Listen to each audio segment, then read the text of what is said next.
మగపిల్లలు జరగండి బిడ్డ, నువ్వు జరుగురా పహల్వాన్ రామకృష్ణ రామకృష్ణ జరుగురా భయ్.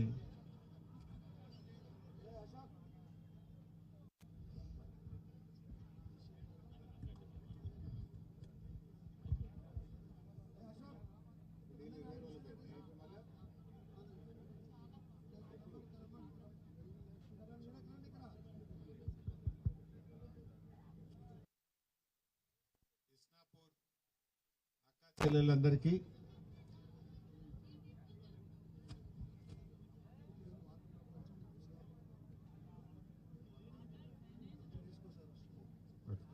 కూర్చొని బాబు ఎందుకు లేపుతున్నావు బిడ్డ?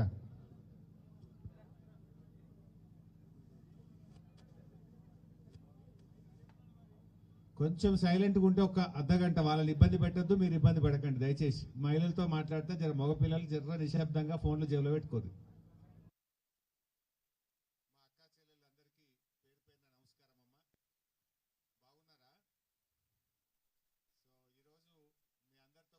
కలుద్దాము, మీతో మాట్లాడదాము అని మీ దగ్గరికి రావడం జరిగింది.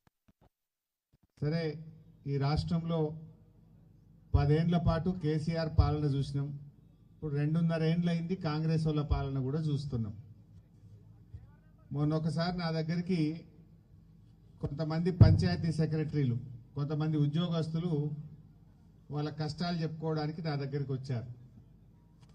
సరే, వాళ్ళ బాధలు కాంగ్రెస్ వాళ్ళు ఇట్లా తిప్పలు పెడుతుండ్రు, అట్లా తిప్పలు పెడుతుండ్రు, మాకు ఇట్లా కష్టం అవుతుందని బాధలంతా ఏకరువు పెట్టిరు నాకు.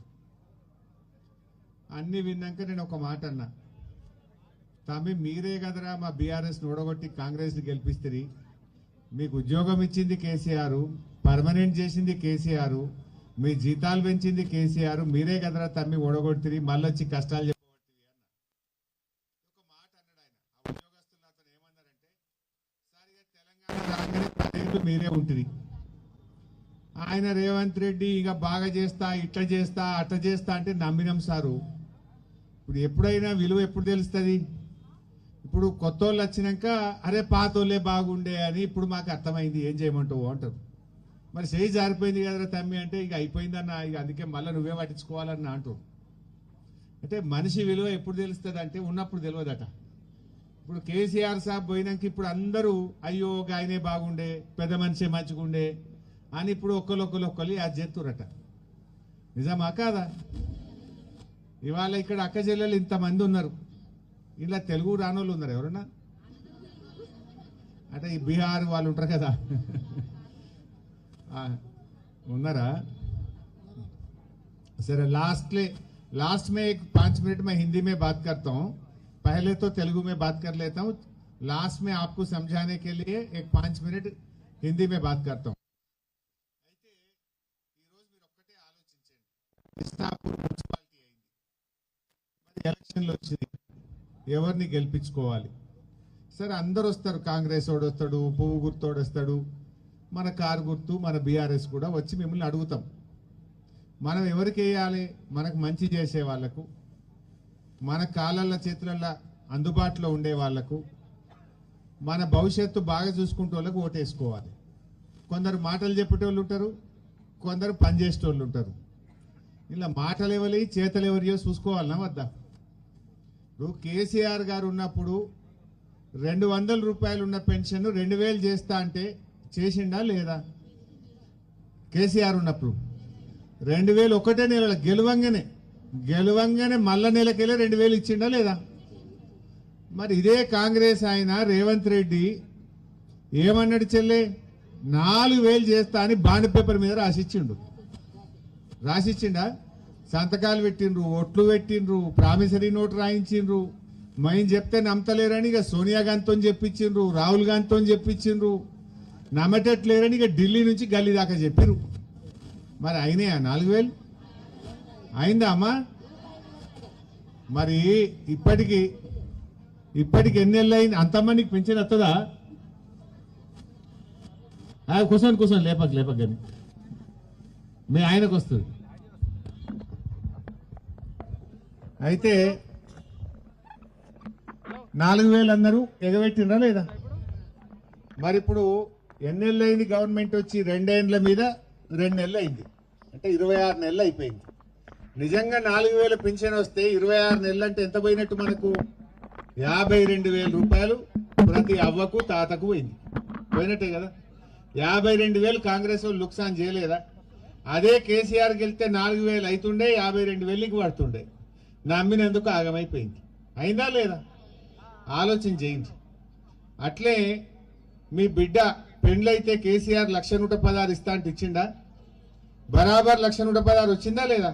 కళ్యాణ లక్ష్మి, షాదీ ముబారక్. రేవంత్ రెడ్డి ఏం చేసిండు? ఇక అంత ఆడోళ్ళంతా కేసీఆర్ దిక్కే ఉన్నారు అనుకొని ఏమన్నాడు, ఇక 1,00,000 కాదు నేను గెలితే తులం బంగారం కలుపుతా అన్నాడు. కలిపిండా? బంగారం ఇచ్చుడేమో గాని 80,000కు తులం పోయి 1,60,000కు తులం అయిందట. అంతేనా? డబుల్ ఇచ్చుడు లేదు కానీ ధర మాత్రం డబుల్ అయిపోయింది. అయిందా లేదా? ఆ కళ్యాణ లక్ష్మి చెక్ అన్న వస్తుందా చక్కగా? ఇప్పుడు కేసీఆర్ ఉన్నప్పుడు పెళ్లి అయినాక నెల లోపల 2 నెలల్లో వచ్చు. ఇప్పుడు పిల్ల పుట్ట కూడా వస్తలేదు. ఇంకా పిల్ల పుట్టినాక కూడా కళ్యాణ లక్ష్మి చెక్కులు బంద్ అయిపోయినాయి. తులం బంగారం దేవుడెరుగు ఇచ్చే చెక్కు కూడా బంద్ అయిందా లేదా? ఆలోచన చేయండి. ఇది మోసమేనా కాదా? మూడో మాట, మీ బిడ్డ కాన్పుకు పోతే పటాన్ చెరువులో ఎంత మంచి దవాఖాన కట్టించినాం, సంగారెడ్డిలో ఎంత మంచి దవాఖాన కట్టించినాం. బిడ్డ సంగారెడ్డి దవాఖానకు పోతే స్కానింగ్ మిషన్ పెట్టిన నేనే, అప్పుడు హెల్త్ మినిస్టర్ ఉంటే స్కానింగ్ మిషన్ పెట్టినాం, పరీక్షలు చేసినాం. బిడ్డను బండిలో ఎక్కించకపోయి కాన్పు చేసి తల్లికి అన్నం పెట్టి బిడ్డకు అన్నం పెట్టి కేసీఆర్ కిట్ ఇచ్చి తల్లిని పిల్లని తెచ్చి ఇస్నాపూర్ కాడ ఇంటికాడ దించినమా లేదా? మరి రేవంత్ రెడ్డి వచ్చిండు, కేసీఆర్ కిట్టు మాయం బంద్ పెట్టిండు. కేసీఆర్ కిట్ బంద్ పెట్టిండా లేదా? ఇప్పుడు దవాఖానలో పోతే మందులు లేవు, సూదులు లేవు, అంత ఆగమైపోయింది. అంటే ఇట్లా మీరు ఆలోచన చేయండి. అత్తగూడెంలో 2 ఏళ్ళ నరిస్తాం ఒక్కింట్లో, అత్తగూడెంలో 2 ఏళ్ళ నరిస్తాం ఒక్కింట్లో, ₹1 కూడా ఇవ్వలేడు. 2,500 అవి కూడా ఇవ్వలే, ఇవి కూడా ఇవ్వలే. ఇప్పుడు ఏం పేరు మనకేమంటుంది, అత్తగూడలకు 2,500 ఇస్తాం, అత్తగూడలకు 2,500 ఇస్తామని తిరిగిర్రు. ఇప్పుడు సప్పులు లేదు అంటుంది. దాని పేరేందంటే మహాలక్ష్మి. ఒక కార్డు వంచిరు, ఇక జీతం పడ్డట్టు 1వ తారీఖు 2,500 పడతాయి నీకు. 2,500 నీ అకౌంట్లో పడతానే ఉంటాయని అత్తకు ఇస్తాం, కోడలికి ఇస్తాం. పింఛన్లు కూడా అన్నారు, అత్తకి ఇచ్చినామని కోడలు కాపం, కోడలికి ఇచ్చినామని అత్త కాపం.